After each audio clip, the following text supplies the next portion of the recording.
ഒരു പേരിന് ഒരു യുദ്ധത്തിന്റെ ഗതി തന്നെ മാറ്റാൻ പറ്റുമോ? അല്ലെങ്കിൽ ഒരു അമ്മ കണ്ടൊരു സ്വപ്നത്തിന് ഒരു പോരാളിയുടെ വിധി മുൻകൂട്ടി പറയാൻ സാധിക്കുമോ? കേൾക്കുമ്പോൾ കുറച്ച് അതിശയോക്തിയൊക്കെ തോന്നാമല്ലേ? പക്ഷേ ഇന്ന് നമ്മൾ അങ്ങനൊരു കഥയിലേക്കാണ് പോകുന്നത്.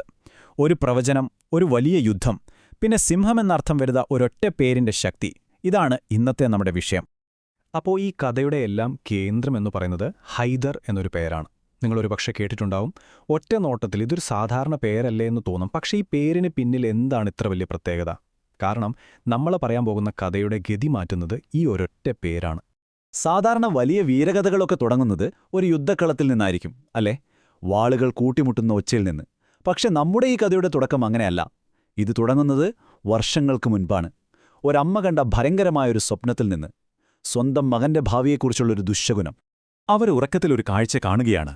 പിന്നീട് ജീവിതകാലം മുഴുവൻ അവരുടെ മകനെ ഒരു നിഴലുപോലെ പിന്തുടരുന്ന ഒരു കാഴ്ചയായിരുന്നു അത്. എന്താണെന്നല്ലേ? കരുത്തനായ ഒരു സിംഹം, ആ സിംഹം തന്റെ മകന്റെ ജീവനെടുക്കുന്നു. എത്ര ഭയാനകമായൊരു കാഴ്ചയായിരിക്കും അതല്ലേ? അങ്ങനെ വർഷങ്ങൾ കടന്നുപോയി. അവരുടെ മകൻ മർഹബ് വെറുമൊരു കുട്ടിയല്ല, അറേബ്യയിലെ തന്നെ ഏറ്റവും പേരുകേട്ട ഏറ്റവും കരുത്തനായൊരു പോരാളിയായി വളർന്നു. അപ്പോഴാണ് പണ്ട് കണ്ട സ്വപ്നം ഒരു മുന്നറിയിപ്പായി ആ അമ്മയുടെ മനസ്സിൽ വരുന്നത്. അവനവനോട് പറഞ്ഞു, മോനെ, സിംഹം എന്ന് അർത്ഥം വരുന്ന പേരുള്ള ഒരാളുമായി നീ ഒരിക്കലും യുദ്ധം ചെയ്യരുത്. ഒരുതരം അപേക്ഷയായിരുന്നു അത്. കാരണം ആ സ്വപ്നം എപ്പോഴെങ്കിലും സത്യമാകുമോ എന്ന് അവർ ശരിക്കും ഭയന്നിരുന്നു. ഓക്കേ, അപ്പോൾ നമുക്കിനി കുറേ വർഷങ്ങൾ മുന്നോട്ടു പോകാം, നേരെ ചരിത്രപ്രസിദ്ധമായ ഖൈബർ യുദ്ധക്കളത്തിലേക്ക്. ഒന്ന് സങ്കൽപ്പിച്ചു നോക്കൂ. പൊടിപടലങ്ങൾ, വാളുകൾ കൂട്ടിയിടിക്കുന്ന ശബ്ദം, അങ്ങനെയുള്ള ആ യുദ്ധഭൂമിയിൽ പണ്ട് ആ അമ്മ കണ്ട സ്വപ്നം ഒരു യാഥാർത്ഥ്യമായി മാറാൻ പോവുകയായിരുന്നു.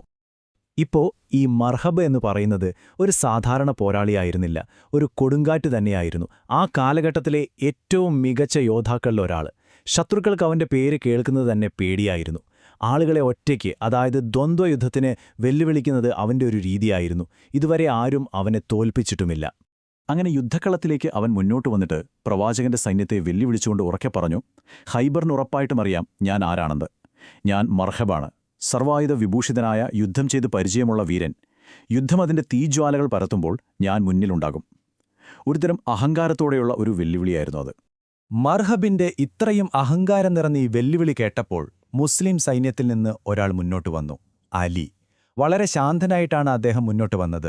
പക്ഷേ ആ നിശബ്ദതയിൽ വരാനിരിക്കുന്ന ഒരു വലിയ കൊടുങ്കാറ്റിന്റെ സൂചനയുണ്ടായിരുന്നു. സിംഹം അതിന്റെ ഇരയെ നേരിടാൻ തയ്യാറെടുക്കുന്നത് പോലെ. അപ്പോ വാളെടുക്കുന്നതിനു മുൻപ് അവർ വാക്കുകൾ കൊണ്ടാണ് ആദ്യം ഏറ്റുമുട്ടിയത്. മർഹബ് സ്വന്തം വീര്യം പാടിപ്പറഞ്ഞപ്പോൾ അലി തിരിച്ച് ഇങ്ങനെയാണ് പാടിയത്: എന്റെ അമ്മ എനിക്ക് ഹൈദറെന്ന് പേരിട്ടു, ഞാൻ താഴ്വരയിലെ സിംഹമാണ്. ആ ഒരൊറ്റ നിമിഷം, ആ യുദ്ധക്കളത്തിൽ വെച്ച് ആ നിർണായകമായ പേര് വെളിപ്പെടുകയായിരുന്നു. ഹൈദർ. അതിന്റെ അർത്ഥമെന്താണെന്നോ? സിംഹം. ആ പേര് കേട്ടതും മർഹബിന്റെ ധൈര്യമെല്ലാം പോയി. വർഷങ്ങൾക്ക് മുൻപ് സ്വന്തം അമ്മ പറഞ്ഞ ഉപദേശം, ആ ദുസ്വപ്നം, എല്ലാം ഒരുമിച്ച് ഒരു ഇടിമിന്നൽ പോലെ അവന്റെ മനസ്സിലൂടെ കടന്നുപോയി. ആ പ്രവചനം ഇപ്പോൾ അവന്റെ കൺമുന്നിൽ നിൽക്കുകയാണ്, ഒരു യാഥാർത്ഥ്യമായിട്ട്. ഉള്ളിൽ നല്ല പേടിയുണ്ടായിരുന്നു അവന്. പക്ഷേ അത്രയും വലിയൊരു യോദ്ധാവിന്, ഒരു ചാമ്പ്യന്, പേടിച്ചു പിന്മാറാൻ പറ്റില്ലല്ലോ. അതുകൊണ്ട് മർഹബ് തന്റെ വാളുമായി മുന്നോട്ട് നീങ്ങി. അങ്ങനെ ചരിത്രത്തിലെ തന്നെ ഏറ്റവും ഐതിഹാസികമായ ദ്വന്ദ്വയുദ്ധങ്ങളിലൊന്നിന് ആ ഖൈബറിലെ മണ്ണ് സാക്ഷിയായി. ആ പോരാട്ടം ശരിക്കും വളരെ പെട്ടെന്നായിരുന്നു. കണ്ണടച്ച് തുറക്കുന്നതിനു മുൻപേ എല്ലാം കഴിഞ്ഞു. ആദ്യം മർഹബാണ് ആഞ്ഞു വെട്ടിയത്.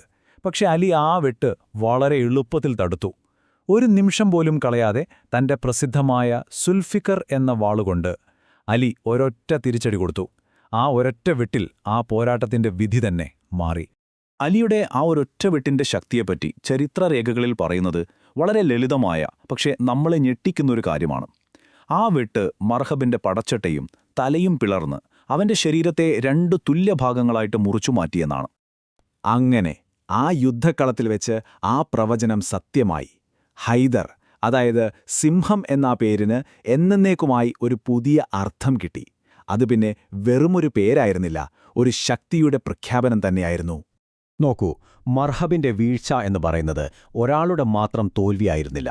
അവരുടെ ഏറ്റവും വലിയ പോരാളിയെ നഷ്ടപ്പെട്ടതോടെ ഖൈബർ കോട്ടയുടെ പ്രതിരോധം മൊത്തത്തിൽ തകർന്നു. ഈ ഒരൊറ്റ പോരാട്ടം മുസ്ലിം സൈന്യത്തിന്റെ വിജയത്തിന് നിർണായകമായി. ഇവിടെയാണ് ഈ കഥയുടെ എല്ലാ കണ്ണുകളും ഒരുമിക്കുന്നത്. അലിയുടെ അമ്മ സ്നേഹത്തോടെ അവന് നൽകിയ ആ ഹൈദർ എന്ന പേരുണ്ടല്ലോ, അതുതന്നെയായിരുന്നു മർഹബിന്റെ അമ്മ വർഷങ്ങൾക്ക് മുൻപ് സ്വപ്നത്തിൽ കണ്ട് പേടിച്ച സിംഹം. രണ്ടമ്മമാർ, രണ്ട് വിധികൾ, ഒരൊറ്റ യുദ്ധക്കളത്തിൽ ഒരുമിക്കുകയായിരുന്നു. പതിറ്റാണ്ടുകൾക്ക് മുൻപ് ഒരു സ്വപ്നത്തിൽ കണ്ട ആ കാഴ്ച ഒരു യാഥാർത്ഥ്യമായി. സിംഹം എന്നു പേരുള്ളയാൾ അവരുടെ മകനെ പരാജയപ്പെടുത്തി. കണ്ടില്ലേ, വിധി അതിന്റെ വഴി കണ്ടെത്തി. അപ്പോ ഒന്നാലോചിച്ചു നോക്കൂ, ഒരൊറ്റ പേരിന് എത്രമാത്രം ശക്തിയുണ്ടാകാൻ പറ്റും? അത് വെറുമൊരു വാക്ക് മാത്രമാണോ?